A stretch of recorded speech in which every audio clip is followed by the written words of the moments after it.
نشر نوبتی برنامه خبری رادیو آزادی رو مستقیما پیشنهاد شما میکنیم. شعله گلخوجه هستم. سلام. سرخط موضوعهای مهم. ماشین‌های زیر پوش در مرکز دوشنبه. مقامات انتظامی برای تامین امنیت در جشن نوروز تدبیرهای امنیتی را تقویت دادند.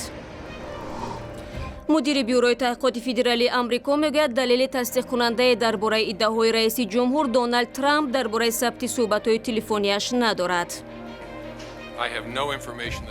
ما هیچ گونه اطلاعی نداریم که آن نوشته ها را ثابت کند. و امام علی رحمان رئیس جمهوری تاجیکستان ضمن تجلیل نوروز در شهر تورسونزاده رقصید و دیگران را هم به رقص دعوت کرد. تجلیل نوروز در دوشنبه ادامه میکند.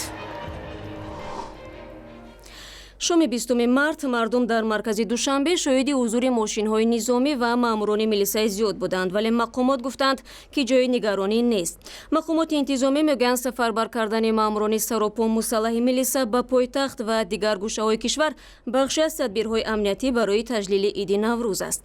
به گفته مقامات تدبیرهای علاوه‌ای امنیتی تا روز 1 اپریل میمانند، چون جشن‌های نوروزی تا آخر ماه مارت ادامه میکنند. در این شب روز جشنی بر علاوه کارمندان پلیس در کوچه و خیابان‌ها همچنین ماشین‌های زیر پوش و دیگر نیروهای وزارت کارهای داخلی سفربر شدند. نیروهای وزارت دفاع نیز چون دیگر ساختارهای قدرتی در حالت آماده باش خواهند بود. تجلیل نوروز در تاجیکستان از امروز یعنی 21 مارت آغاز شد و تا 24 مارت ادامه می‌کند. این روزها را رسما تعطیل اعلام کردند. تجلیل رسمی جشن نوروز در تاجیکستان امروز از شهر تورسونزاده شروع شد و در پایتخت ادامه میکند. در جشن اساسی که در میدان مرکزی شهر صورت گرفت، صدها نفر برنامه رنگارنگی را نمایش دادند. مقامات گفتند که در جشن مهمانان از ازبکستان همسایه و افغانستان حضور داشتند. در برنامه نوروزی دسته هنری فرهاد و شیرین با رهبری آوازخوان شناخته ازبکستان مردان مولانوف هنرنمایی کردند. هنرمندان ازبکستان حضورشان در جشن نوروز تاجیکستان را فول نیک در گسترش روابط فرهنگیان هر دو کشور عنوان نمودند. اما یکی از بخش‌های جالب جشن رقص امام علی رحمان رئیس جمهوری تاجیکستان بود که آن را همراه تماشا می‌کنیم.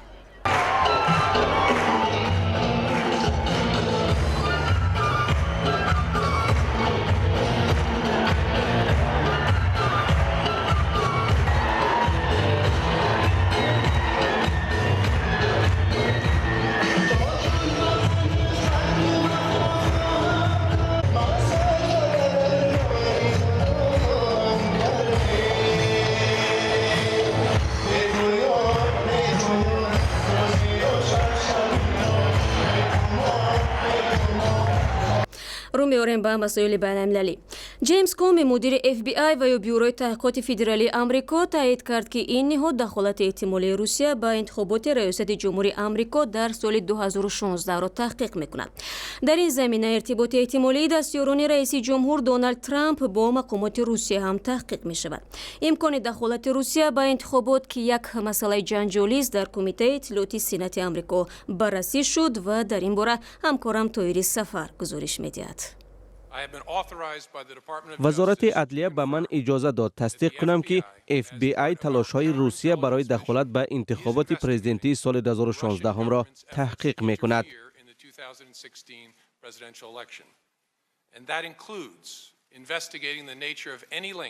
جیمز کومی بار اول رسما تایید کرد که FBI دخالت روسیه به انتخابات سال 2016 را تحقیق می‌کند و از جمله این را که آیا معرکه انتخاباتی دونالد ترامپ با مسکو هماهنگ شده است. من درباره کارمان و عملکرد افراد مورد تحقیق زیاد گفتن نمی‌توانم. خبری رسمی تحقیق در نشست کمیته اطلاعاتی مجلس نمایندگان صدا داد که با آن جیمز کومی و مایک روجر رئیس خدمات امنیتی ملی را دعوت کردند. هر دو درباره روسیه و افشای اطلاعاتی مخفی گزارش دادند. جمهوری خواهان با رهبری دیوید نیوز سعی دارند سرچشمه‌های افشای اسرار مخفی به مطبوعات را معلوم کنند، از جمله سری را که سبب برکناری مایکل فلین مشاور سابق امنیتی ملی شد. سرنوشت مایک فلین را گزارش واشنگتن پست در ماه فوریه حل کرد. روزنامه از قول 9 منبع مخفی نوشت که مایکل فلین پیش از ادای سوگند حکومت دونالد ترامپ با سفیر روسیه مسئله برداشتن تحریمات بر ضد این کشور را بررسی کرده است. جیمز کامی درباره تحقیق جزئیات نداد ولی درباره مسائل خاردار دیگر صحبت کرد. از جمله درباره ادعای دونالد ترامپ که در توییتر نوشت رئیس جمهوری سابق باراک اوباما دستور داده است هنگام معرکه انتخاباتی صحبت‌های تلفنی در مناره ترامپ را گوش کنند. ما هیچ گونه اطلاعی نداریم که آن نوشته ها را ثابت کند. جیمز کامی از این بیشتر نگفت ولی افزود هیچ کس در امریکا از جمله رئیس جمهور هم حق ندارد مستقیم امر بدهد که تلفن‌های کسی را گوش کنند. حتی پرزیدنت هم.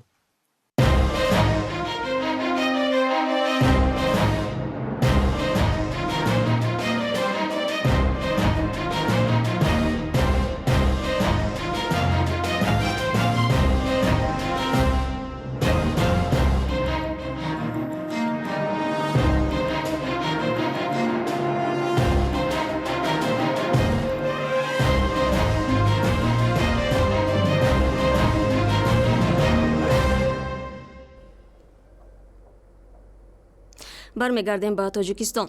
дар рӯзонаи таҷлили наврӯз ҳамкорони мо ба як рӯстои назди марзии тоҷикистону узбекистон рафтанд ки дар 80 километри шаҳри хуҷанд дар шаҳри конибодом ҷойгир аст. 13 сола пеш сокинони ин деҳа бемамоният ба ноҳияи бешариқи узбекистон мерафтанду меомаданд вале ҳоло вазъ дигар аст. хабарнигорони радиои озодӣ бо истифода аз фурсат дар остонаи наврӯз умедвориҳои мардуми ин деҳаро аз ҳамкориҳои ояндаи тоҷикистону узбекистон пурсиданд. равот рӯстое дар марзи ӯзбекистон аст. мардуми ин деҳаи тоҷикистон 10 солаҳо бо сокинони он тарафи марз наврӯзи муштараку рафтуомади зиёд доштанд.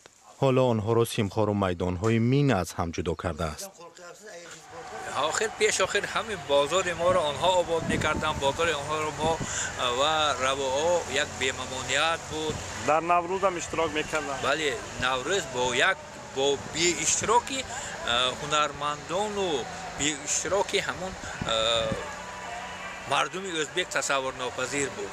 баъди шурӯи ҷанги шаҳрвандӣ дар солҳои 90 мақомоти ӯзбекистон назорати марз бо тоҷикистонро сахт карданд.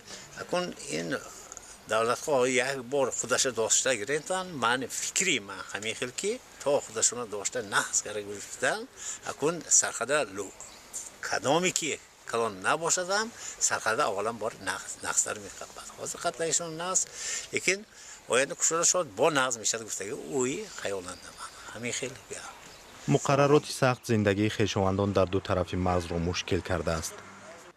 کسانی هستند که 10 سالها در تاجیکستان زیستند ولی حق اقامت ندارند. طلبه صنف دهم من دختر بچه مادرش از ازبکستان به اینجا آورده شده است و با یاری ویزا در اینجا استقامت میکند. حاضر مجبور شد دخترش را به مدت 6 ماه به ازبکستان گرفته رود.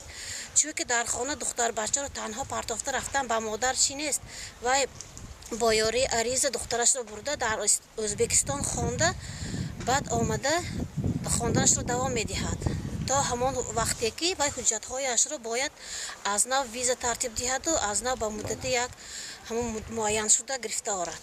ساکنان این روستا را گرم شدن مناسبات دو کشور امیدوار کرده است. امیدوارند سبکی‌ها بیشتر شود. صبرهای پیشین سال سبک شده است. با یاری همین برقیه باشد هم حاضر با همین برقیه هم به هر بهانه نمیگذراندند. با یاری برقی باشد هم حاضر گذشته رفته ایادت کرده آمده ایستادند، لیکن اگر در مدت 5 روزه یگان معرکه چی بشود، اگر یا دفن به بها روند فقط همین گراندن پدر یا مادرشان به اشتراک میکنند، بعد گشته پس میگردند، چون که بسیار ایستادن ممکن نیست. اهالی روات باور دارند که مانعه‌ها برطرف میشوند و آنها دیگر باره نوروز رو با هم جشن میگیرند.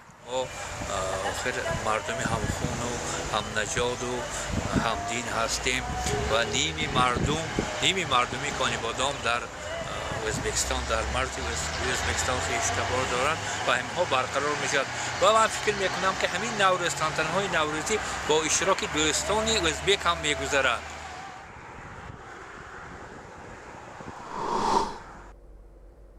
барномаро идома медем. Эмомалии Раҳмон, раиси ҷумҳури Тоҷикистон, дар мулоқот бо зиёён ки рӯзи 20 март дар душанбе сурат гирифт, аз фаъолияти кино ва театри тоҷик интиқод кардааст.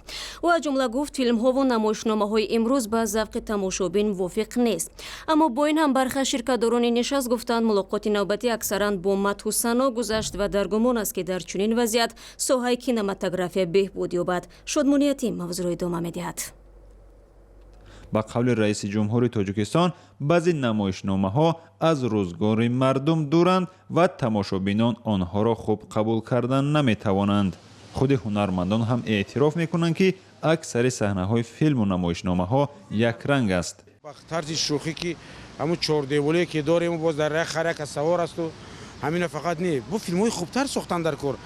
ду ҷавони ошиқ аст, хушбахт аст, масалан он проблемаҳое ки ҳаст онҳо ҳал мекунанд. яъне бештар бояд қавӣ филмнома бошад.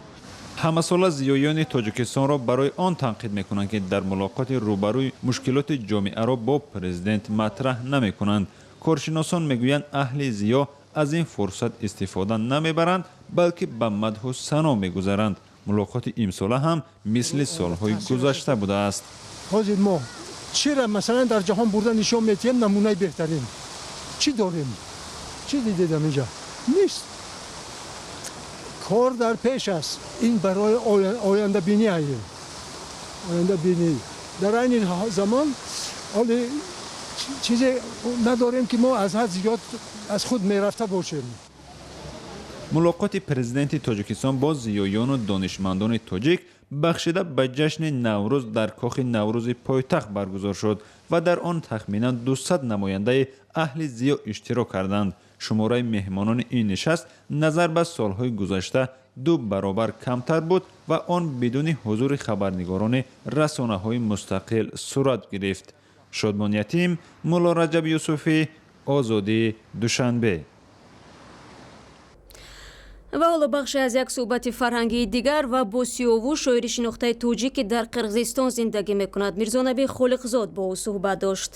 баъд аз дурӣ аз ватан, бозгашт ба ватан, расидан ба дидори азизон ҳамеша ҳаяҷонбарангез аст ва ман ҳар боре ки меоям ба меҳани азизам, ба Тоҷикистони азизам, ҳар бор ки қадам ба хоки шарифи Тоҷикистон мегузорам, ҳолу ҳаво бароям дигаргун мешавад, рӯҳияам дигаргун мешавад ва ин бор ҳам ҳаминтур. бо доираҳои шеъру ашъори Қирғизистон иртиботҳои наздик дорем, бо иттифоқи нависандагон, бо шоирҳои хосшон иртиботот дореду дар мавриди шеър унҷо баҳсҳое мешавад?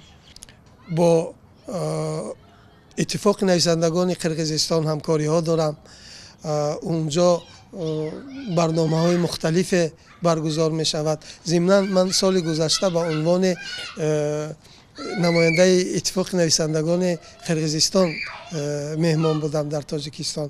ҳоло ин чанд рӯзе ки дар Душанбе ҳастед, бо доираҳои иттифоқи нависандагони Тоҷикистон суҳбатҳо доштед, бо шоиро нависандаҳо. хуб шигун аст дар қиёс бо солҳои пеш? ин шеъри мо куҷо дорад меравад? ин шеъри мо дар кадом сатҳ қарор дорад? воқеан як шеъре ҳаст ки масалан мо дар солҳои 80 дар бори он хеле бо як муҳаббат суҳбат мекардему, интизор будем ки як мисраи як шоир ба нашр расиду, зуд уна бигирему бихонем. ҳоло чӣ? инҷо масалан бардошт ва таъссуроти ман дугуна аст. бардошти аввали ман албатта як ҳиссиёти қаноатмандӣ аз он аст ки воқеан ҳаёти адабӣ дар Тоҷикистон бисёр пурҷӯшу хурӯш аст. аз назари дигар як матлаб муҷиби нигаронӣ ҳаст ва ин он аст ки мутаассифона дар маҷмӯъ дар ҳаёти адабии Тоҷикистон як хало ба назар мерасад, мушоҳида мешавад ва ман фикр мекунам ки ин халои системӣ аст ва далели он ҳам набуди як идеологӣ ҳаст. мусоҳибаи комил бо Сиёвуш ба зудӣ дар вебсайти озодӣ.орг нашр мешавад. агар майли хондан ва ё дидани хабарҳо ва видеоҳои бештарро доред, пас сомонаи озодӣ.орг, саҳифаи радиои озодӣ дар фейсбук ва ҳам канали озодӣ видео дар ютуб барои шумост. барномаи хабари мо ҳамчунин дар сомонаи Азия Плюс ҳам нашр мешавад. ташаккур ки бо мо ҳастед. наврӯз барои ҳар яки шумо муборак бошад.